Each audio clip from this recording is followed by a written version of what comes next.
to shine, fleet of snow, the mayor must go. For three! He got it!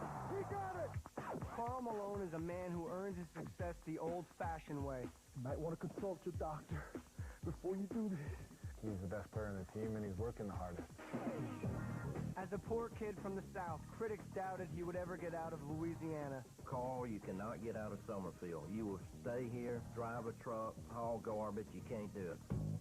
When he did escape, Karl Malone found himself a stranger in a strange land. I'm going to Utah? I don't want to go to Utah. He was criticized for where he played. People say, oh, Carl was with Uncle Tom and all this. What do you want me to do? Huh, I don't like Utah anymore. I have to move where my people were at. He was criticized for how he played. How many times have we heard complaints about the dirty play of Malone this year? You're going to hit me, and I'm going to hit you. If I'm stronger than you are, you're probably going to get hurt a lot worse than I did. Karl Malone, ladies and gentlemen. But Karl stuck to his guns, building a new life for himself and his team. He did the right thing when confronted with the failures of his past. Everybody makes mistakes, you know, but you don't sit there and dwell on them. You try to do something about them. By never backing down from a fight and never apologizing for his beliefs, Karl Malone changed the way people look at things. I believe he has helped to make a large part of the community colorblind. This is the first time ever in my 16 years that I've expressed myself as a person and who I am. Not the athlete. I don't care about that. That's record book stuff. That's stuff that you can open up any day of your life and you can see what Karl Malone did as an athlete. This right here is a part of me that have never, ever got talked about. This is Karl Malone, Beyond the Glory.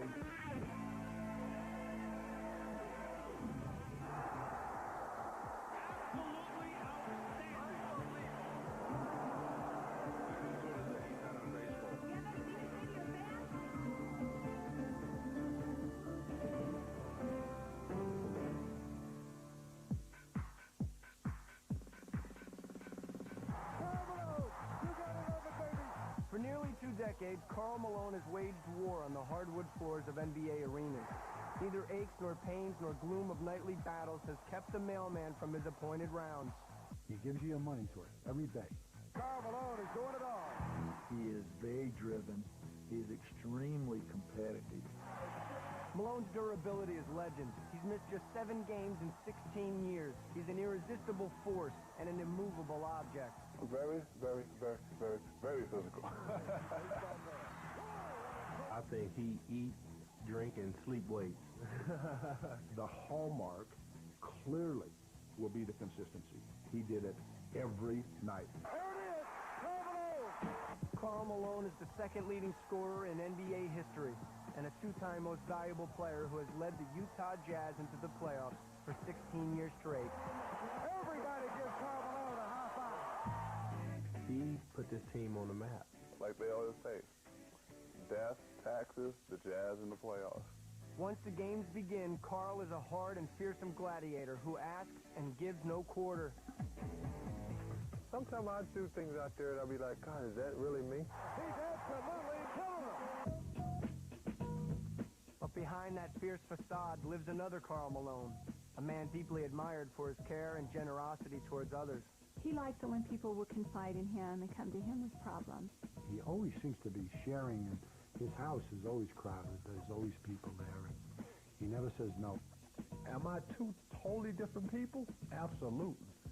But for Dr. Karl and Mr. Malone, it's all part of the same quest for personal fulfillment. And to conquer an abiding fear of failure, he says he's battled all his life.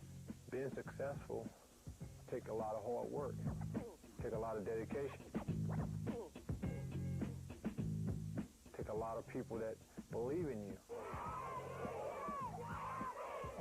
But it also takes the people that don't believe in you, because those people give you motivation, because a lot of people doubted me all my life. Karl Malone grew up in the country hamlet of Summerfield, Louisiana. Karl, his 4 brothers and 4 sisters lived together in a tiny wood frame house. His mom, Miss Shirley, worked 3 jobs to keep food on the table. I would go on at 5 o'clock in the morning. I would punch the button for the lumber to come down on. So I would go across town, and I would just kind of cook supper because I wouldn't have time to clean up. And then I would go back to the mill and work at the dry from 5 to 11 at night. So I had kids never saw them until Saturday afternoon. Carl's family had to make do without his father, who suffered from alcoholism and was rarely at home. Then, when Carl was 6 years old, his dad committed suicide. Carl says that losing his father left a hole in his life for decades to come. 7 years ago is when I finally forgave my dad. I came to grips with it 7 years ago. That's, that's 30 years. He took it hard, but I didn't take it as hard. It hurt me really bad for a while, but Carl is a lot sensitive than I am. He kind of withdrawed a little, He wouldn't have too much to say at times, and then sometimes he just, talked up. But I could tell that it bothered him. Mm-hmm. Well, did anything for my dad to carry me on my first hunt, on my first camping trip, on my first fishing trip, my first airplane ride, first baseball in the backyard, football. I would have loved it, but it never happened. The family raised chickens and hogs to make ends meet, the children plowing fields by hand, doing the work usually reserved for livestock. She used to hook us up on a plow, the one to dig in the ground, and me and Carl would get up with a rope, and we would tie it on us, and she'd be behind it, and we would plow like 2 to 3 acres a day, pulling it. When the farm work was done, Carl and Terry made the livestock work for them. Me and him would ride the hog, the big one. So we'd get rolled out through the bushes and ride them until they get tired, can't take it no more. We would sneak out the window, and we would ride them under the full moon, working on our cowboy skills at the time. It's just like a horse. When you first take off, it bumpy. It's just like after a while, he get on a gallop. Carl and Terry also channeled their energy into conventional sports.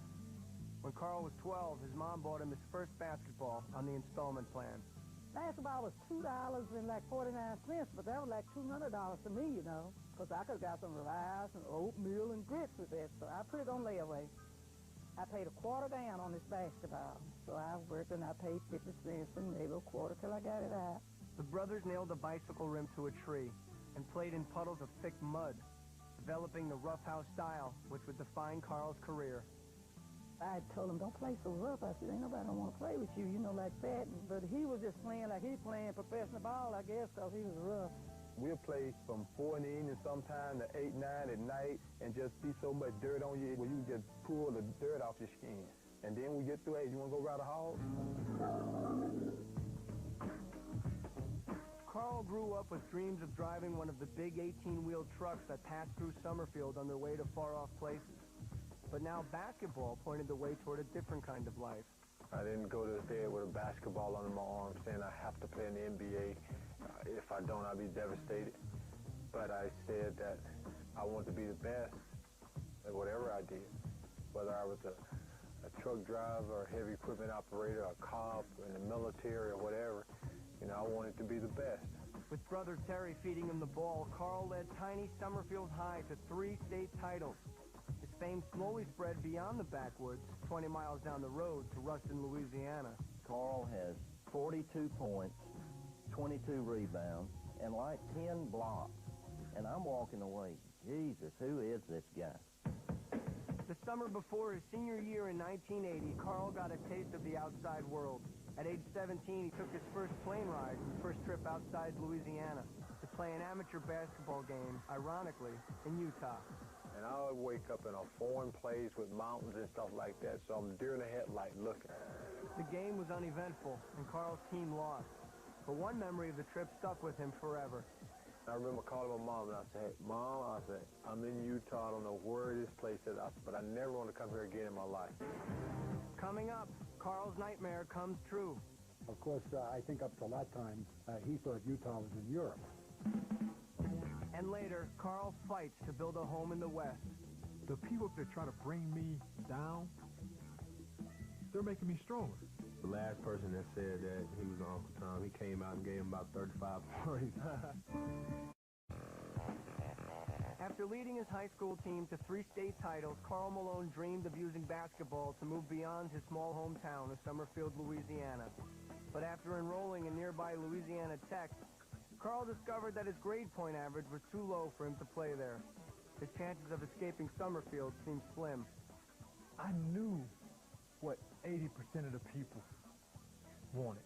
They wanted me to just drop out of college, come back, and just be another number walking around. Big old lazy kid, I knew you weren't going to do anything. I knew that's what people wanted. Karl, you cannot get out of Summerfield. You will stay here, drive a truck, haul garbage. You can't do it. Instead of cracking from the pressure, Karl cracked the books. So you know what I did? I went down, and I took out me a loan, and I paid my own way to college, and I maintained a 3.4, 3.5 grade point average the rest of the time I was in college. I wasn't going to give you this, the satisfaction. Karl rose to the challenge. Once he joined the team, his raw talent grew with every game. He just had a way of attracting attention. I mean, he broke a backboard one day in practice. Glass shatters everywhere.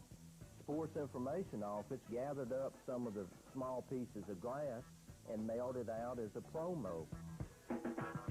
Sports writers searched for superlatives to describe Karl's play. During a game in the spring of 1985, local reporter Teddy Allen hit the jackpot. They went to Monroe and played a game. When they left, it was sleeting and raining. And when they got in, it was snowing before the game was over with.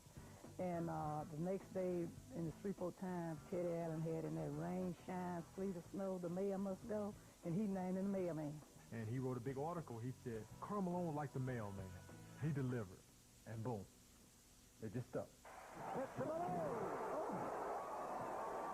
My goodness, he nearly brought the whole building down. Pro scouts agreed. The Dallas Mavericks, the team closest to Karl's home, told the mailman they would pick him early in the 1985 draft. Now more certain of his future, he left college a year early to make himself available for the draft. Dallas did everything but put my name on the back of the jersey. He was all but packed up, ready to go to Dallas. And his mom, I think they were even looking probably for a place for Karl to live, and settle in. He'd drive 4 hours, be ideal, see. 3.5, 4 hours from home. I'm in a nice little small ranch there in Texas. Finish my career, but it didn't happen like that. Welcome to the 1985 NBA Draft. In June of 1985, Karl traveled to New York City for the draft day ceremony, confident that he was bound for Dallas. Instead, he got the shock of his life. The Dallas Mavericks select Detlef Schrempf. Back in Salt Lake City, Utah Jazz officials watched with stunned surprise as Dallas and 11 other teams passed on Malone. Now the draft comes, and he's slipping down to us. I mean, I can't believe it. When it came our pick, everybody was screaming, mailman, mailman, mailman. My son Scott handed me a quick thing, and he said, Dad, don't forget when you announce that we're drafting him, his nickname's the mailman. And I'm saying, what, the mailman? And so I went up and announced, Utah Jazz are very happy to announce that we're going to bring a mailman. The place, they rocked right to the rafters. It was unbelievable.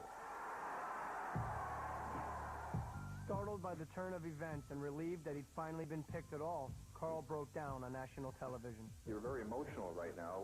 What's happened? Well, I want to, first of all, say, I want to thank God, for letting me be here today because there's so many players would like to be in my position. But I would say, with the help of my mom and everybody, I just want to say, thanks. And, it's out of touch with me now because, you worked so hard to get here. But deep inside, Karl was crying for another reason. My first reaction when I got drafted is, what the hell going on? I'm going to Utah? I don't want to go to Utah. Utah was 1,500 miles from Karl's Louisiana home and a world away. Salt Lake City was an overwhelmingly white community with a culture steeped in the Mormon faith. When Karl arrived on July 24th, 1985, the city was celebrating Pioneer Day, the biggest Mormon festival of the year. It was also Karl's 22nd birthday. July 24th, in 1847, was the day that the Mormon pioneers came into the Salt Lake Valley. So we call it Pioneer Day, and we celebrate that. How weird is that? That my birthday is the same day. And we were introducing him to everybody, and he was getting a feel for the community. And somebody said to him, do you want to be on the jazz float? He said, sure. We waving on the float and all the other floats behind, the jazz float was out front. I'm like, this is some good stuff right here. And it wasn't till we got to Liberty Park when we realized that Karl all this time thought the parade was for him. I honestly thought they was having this big parade just for me. I'm talking about thousands and thousands of people. I'm like, God, I did go to the right place. But if Karl was sure about Utah, the Jazz were less sure about Karl. When the season began, Utah coaches saw a raw rookie who couldn't shoot a jump shot or make a free throw. Karl did not know what to expect coming into the NBA. I think he was in awe of it. When he had to make a big shot, he broke out in a rash. And what happens is he couldn't shoot free throws. Can't do it and flinch at the same time. Malone misses the first of 2 free throws. Shaquille O'Neal looks like a great free throw. He looks like Rick Barry compared to the way Karl Malone did. And I confronted him about it. I told him that he wasn't going to make it in the league because teams were fouling him on purpose to retrieve the basketball back. Second shot by Malone. Air ball. Bulls get the ball on the side. Karl's first year in the pros had just begun, and his career was already in crisis. When he was in high school, they told him, hey, you're just a big guy. You're not going to be any good in college. Then he gets drafted here, and then there's guys telling the Jazz, what a mistake you guys made. Once again, we had the doubters out there, and doubters been all my life. And they're going to be again. Thousands of miles from friends and family, Malone had few places to turn for comfort. Still settling into Salt Lake, he often stopped black strangers on the streets just to strike up a conversation with a familiar-looking face. It can't always be the way you want it, because you can't learn if it's always what you want. And you got to have disappointment. You got to have failures. That's how you get better. Tension mounted as Coach Layden kept up the pressure on Malone to raise his game. We had some confrontations, and I know he didn't like me, but that's okay. I was getting his attention. Instead of giving up, Karl stayed the course. And as the season wore on, the crusty coach and the raw rookie formed a bond. While we were exchanging anger sometimes, we realized that we cared about him. And that was very important. I think clearly that Karl needed a role model. And if it weren't for him, Karl probably would have been out of Utah in about 2 to 3 years. If it weren't for Frank, he would have been gone. The Jazz had been built around their high-scoring star, Adrian Dantley. But when Karl's rookie season ended, Frank Layden decided to roll the dice and gamble the team's entire future on Karl Malone. At the end of the year, we have our meeting, and Coach Layden called me in. He said, look, how good you want to be? And, of course, I want to be the best there is and all that. He said, okay, good, because we're going to trade Adrian this summer. Boom. You're talking about a wake-up call. Coming up, Karl finds his partner on the basketball court. All of a sudden, there he was looking at one of the greatest passes of all time. And later, Karl finds his partner off the court. She thought I was the first black postal mailman in Utah. You're watching. Karl Malone had come to Utah as a stranger to a strange land. A land of snow-capped mountains, Mormon culture, and an almost entirely white population. Let's be quite frank. Does Utah have the diversity of, say, Charleston, South Carolina, where I'm from? No.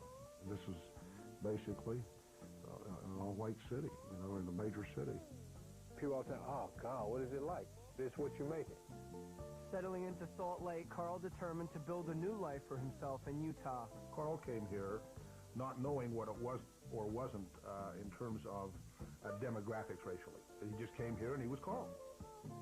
He's coming out from a predominant black community to a predominant white community, and he adapted to the situation that was handed to him.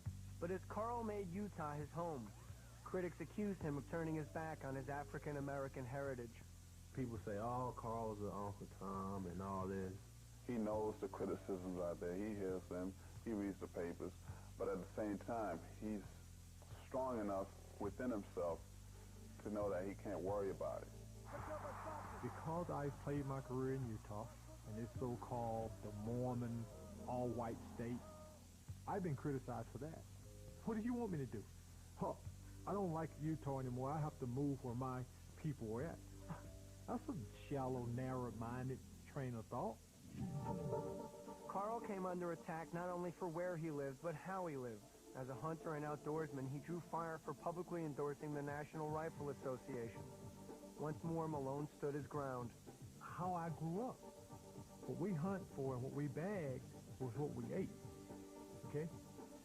And now, because I am this so-called celebrity, I don't supposed to hunt. I don't supposed to fish. He's not changing for somebody. That's what makes him happy. I'm as real as they come, and I'm no fake bone in my body. And if there's one in there, I have the doctor to take it out, because I don't want one.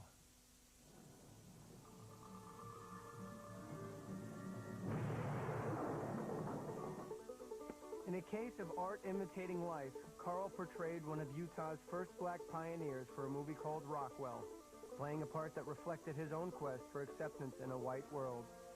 Where'd you learn to shoot like that? Wasn't easy.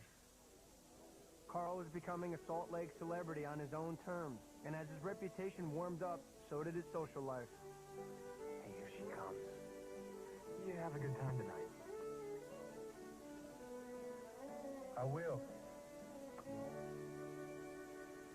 Well, there's no doubt that Karl was the ladies' man, you know. He certainly didn't sit at home alone a lot at night. We all know that.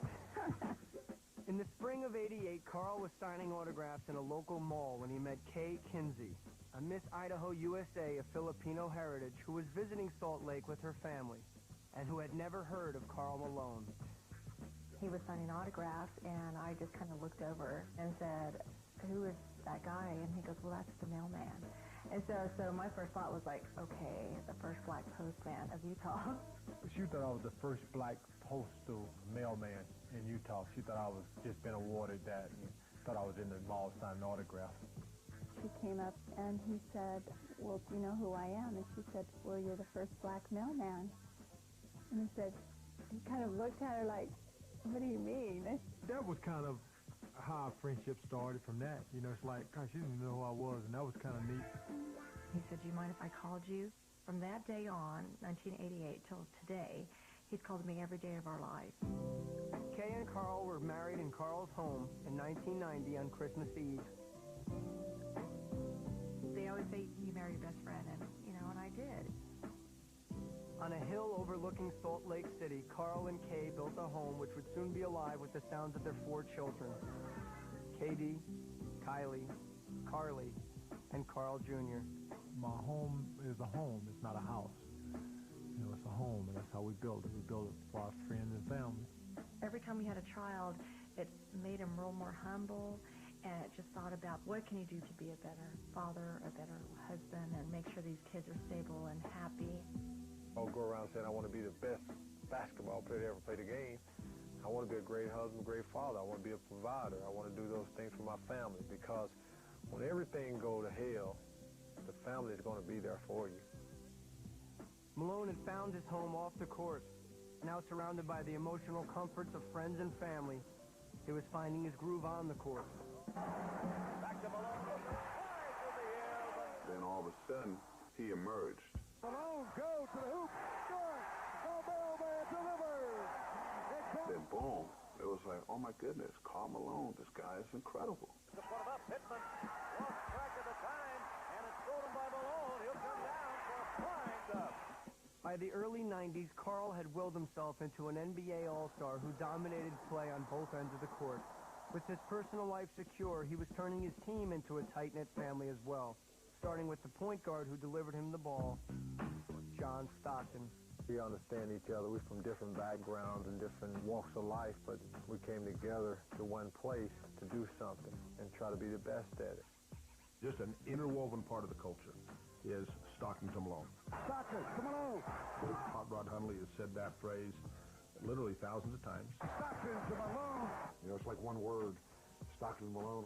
Stockton to Malone. To the hoop. In your face, mama. They've even got an onboard dealership in Salt Lake. They call it Stockton to Malone. They're totally different personalities. One may get a little more credit than the other in certain situations, but they respect the fact that they're trying to do it in the right frame of mind. We're not flashy about it, and we don't mind giving the next person the credit. For me to be able to play with Karl for nearly my whole career, that's been fantastic. 3 seconds to Karl, 1 second. The mailman delivers. Karl is delivering the goods in more ways than one. Year after year, he led the Jazz into the playoffs. At season's end, he fulfilled a very different childhood dream. He bought his own 18-wheeler and went into business as a truck driver. I went to the truck stops and stuff like that, and I met some of the neatest people in the world. How many guys, drive 18-wheelers and play basketball? But he doesn't just drive them. He's taking shipments from place to place. He's an actual truck driver working. Karl's real-life fantasies weren't limited to planet Earth. He flew in an F-16 jet. Yeah, baby! I love it! And jumped into the ring as a professional wrestler. Karl, the mailman! Everyone wants to act out some fantasies or something that you had as a kid. It's time to get the mail! And then Karl does it.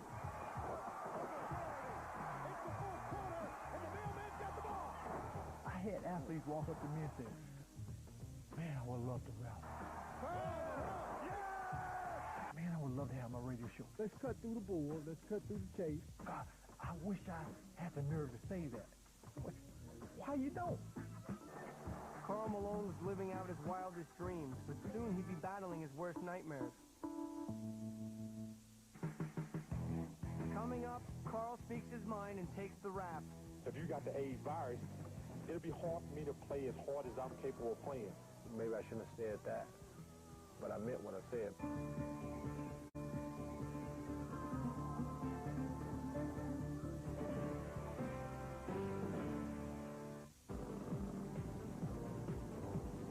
By the early 90s, Karl Malone was living out fantasies as vast and wide as Utah's landscape. He fished and hunted for big game, flew in an F-16 jet, and drove his own 18-wheel truck. I've heard when I was little I wanted to be a truck driver. When I was little I wanted to do this. And he's doing a lot of those things. Karl wasn't just driving a truck. He was turning himself into one. His fitness and workout routines astounded his peers. 2 hours of lifting, 2 hours of conditioning, 4 hours is nothing. You might want to consult your doctor before you do this, because they're tough. Karl's warm-up is the other guy's workout. They leave, they finish, and then he does his workout. You might be better talent, but you're not going to outwork me, because that's how I grew up as a little boy. Malone's conditioning paid off, growing stronger as he grew older. He wielded his strength as a weapon. He's 6'9", he weighs 260 pounds, he's got less than 4% body fat. He doesn't kowtow to anybody. Bradley goes down. If you want to take a charge from Karl Malone, you go right ahead. But you're going to be called a fool. Malone's brute strength and style inspired not only respect but fear. Harsher critics charged Malone with deliberately dirty play. How many times have we heard complaints about the dirty play of Malone this year? I think a lot of people have a fear of Karl Malone. They are afraid of him because of how he plays. You know what you're going to get when I step out there. You're going to hit me and I'm going to hit you. And if I'm stronger than you are, you're probably going to get hurt a lot worse than I did. That's the way it is. Malone's tough tactics made him extremely unpopular outside Utah. In 1990, NBA fans denied him a starting spot on the All-Star team by voting in journeyman A.C. Green. A few days after the final tally was announced, Karl responded. This is unbelievable. By putting up some numbers of his own. 61 points for the mailman. It was the highest scoring game of Karl's career. One of the real defining things of his whole career is how well he's been able to take challenges. Sometimes he's even looked for challenges, sometimes even maybe created some artificially almost to play off of to help him rise to the level that he expected himself to be at. In the summer of '92, Malone was selected to the U.S. Olympic Dream Team, joining Michael Jordan, Larry Bird, and Magic Johnson, who had recently retired from the NBA after being diagnosed with the HIV virus. Magic. Shovel Malone. Oh, Magic. But when Magic suggested that he might come out of retirement after the Olympics, Malone expressed fear that Magic's disease could be transmitted through open cuts during NBA games. if I get in a collision with a guy, it don't have to be Magic. It can be Joe Smoke. But the fact of the matter is, if you got the AIDS virus, it'll be hard for me to play as hard as I'm capable of playing. Angry fans accused Malone of blackballing Magic's return to the NBA, but Karl defended the right to speak his mind. You're young, you don't know a lot of the information on it. I didn't know a lot of information on it, but I did say what I said. I'm not going to change that. Karl often drew fire for his controversial commentary. He openly mocked the selfish play of younger NBA stars, speaking without fear or apology. If you got something to say which you don't like me, get in line. Because a lot of people don't like Karl Malone. I understand that. I don't play this game for you to like me. He's not going to give you the PR, the public relations issued statement. It's the young guys that never bounce the basketball in the league and come in and make twice what you make. Makes you mad? Oh, it piss you off. If anything, he'll write his own release and mail it to you. For those of us who can't read lips, what exactly were Karl Malone and Brian Grant saying to each other during Game 5? He didn't like me, and I didn't like him. You never see me say I've been misquoted at all. Because when I say something, I mean what I say. Malone's combative style drove Utah into the playoffs throughout the 90s, but the Jazz never won a championship, a failure which hung like a cloud over Karl's success. People are going to knock him, well, he never won a championship. You don't feel you have to prove yourself, but every day you're still proving yourself. It's like you get there so many times and then you just get crushed. As the Jazz came up short each season, Malone's frustrations boiled over. He lashed out at teammates for lack of commitment. It ain't about how much Karl Malone get paid this year. That's what you guys want to make. This is about badasses that came into camp. But when all was said and done, Malone would stay loyal to Utah. When things get a little tough, I'm not going to bail out.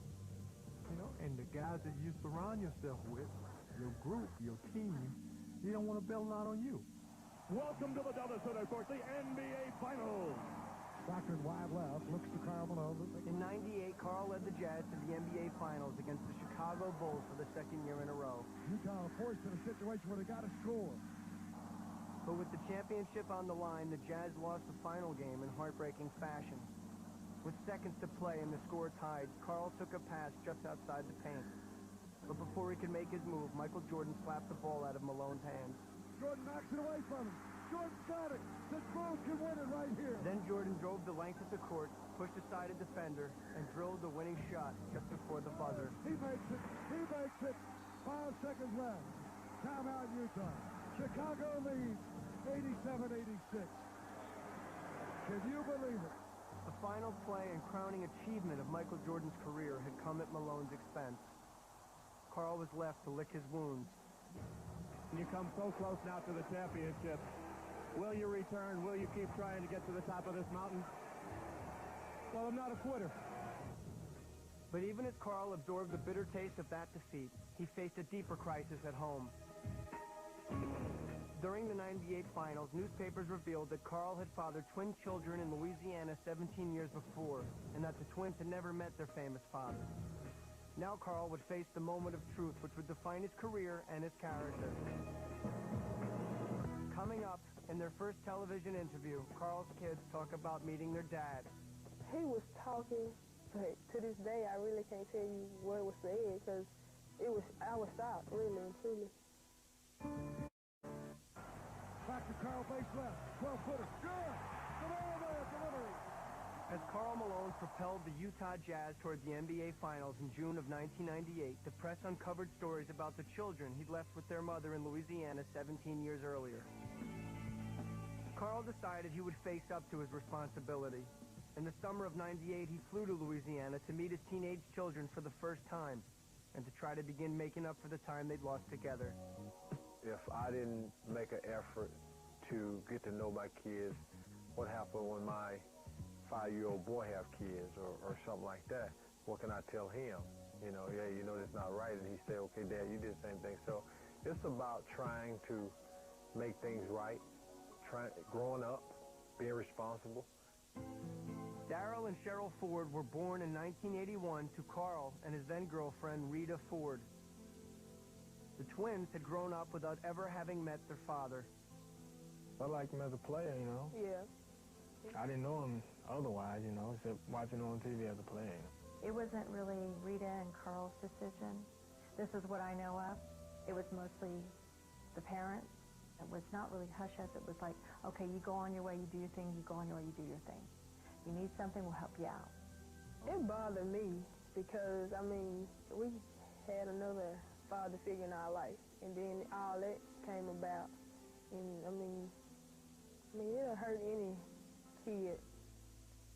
But once Karl arrived in Louisiana, he and his kids discovered how much they had in common.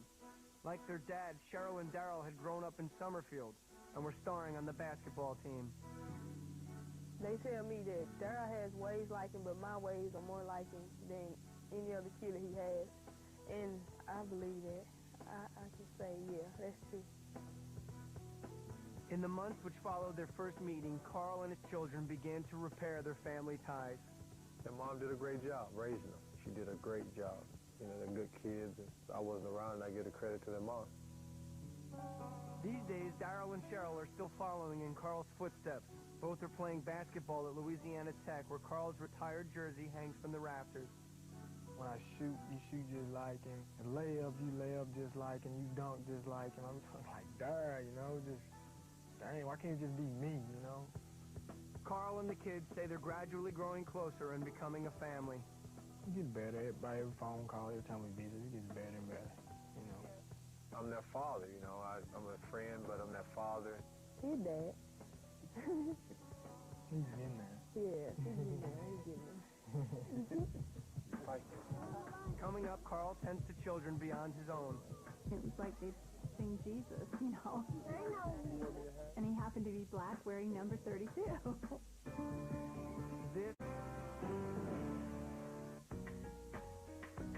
In the summer of 1998, Karl Malone began reaching out as a father to the twin children he once left behind. Owning up to that responsibility has brought Karl's family full circle and given Karl the chance to be the father he never had. A lot of things now have opened up his mind about being a better father and being there for the children. And, you know, since his dad wasn't there for him, I want to be here for mine. My vision of the future is, you know, to be the best husband and father I can be until I die and have a great time. Malone's effort to reach out to children extends beyond his own. He makes frequent visits to children's hospitals, befriends kids in need, and directs his own charity, the Karl Malone Foundation for Kids, to make a difference in other families' lives. When we first started this charity, that's what I dreamed of, was being able to hand a pair of shoes to a little guy or a little girl and say, they're yours. He is there. It's his foundation. He is not just lending his name. It's kids first with him. Take care of kids, show them, lead them in the right path. He want to reach out and touch you if he can. Our first experience that we did was we helped the several Navajo children down at the Navajo Nation. And what an incredible sight seeing these trucks pull into the reservation. He's done a lot of charitable things that are on record, but that's just the tip of the iceberg. That's what's important to me, giving something more back to society than it gave you. Now, what if every person took that attitude? You know what? I'm going to leave it just a little bit better than it was for me. Just a little bit, not much. We'll be better off. And that's what my foundation is about. Karl Malone made his reputation as an NBA superstar the old-fashioned way. He earned it. On the road to finding fame and fortune, he also found himself. I feel more happy, at peace person. He's more at peace with himself right now. All the doubts that he used to have, he's turned them into positive. If he's friends with you, you're friends forever. I can't think of a better person to be linked with. He's honored his family, he's honored his team and himself. It'll be a sad day when he stops playing. I mean, I know he'll find something else to do and move on and be just as great at it. But for the state of Utah, watching Karl Malone play basketball is a way of life. You throw a basketball up in the air, and it bounces high, high, low, low, low, stop bouncing, it rolls, come to a stop. Okay? That's what careers are like. That's what life is like. What do you want out of life? How much do you want out of life? What do you expect out of life? What are you going to earn out of life? What do you want to leave? If you have that answer in your mind, it's great.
Y'all to come on back now.